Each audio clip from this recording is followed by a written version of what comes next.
এটাই হলো 12 মন্দির।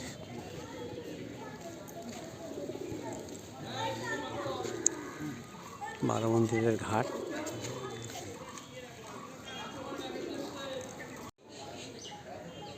ছটা ডান দিকে ঘাটের আর ছটা বাদিকের ঘাটে। 12 শিব মন্দির। সোদপুর পানিহাটি ইস্কন মন্দিরের পাশেই, পার্শ্ববর্তী অঞ্চলে।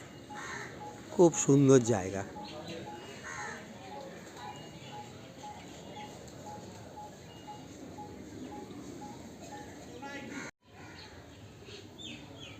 এটা বাদিকের ছটা ঘাটের বাদিকে ছটা শিব মন্দির। খুব সুন্দর মনোরম জায়গা।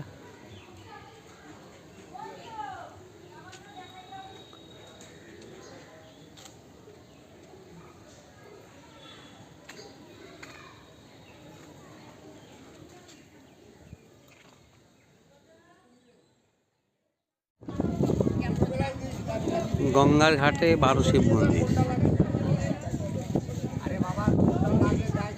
সোদপুর থেকে আসতে হয়।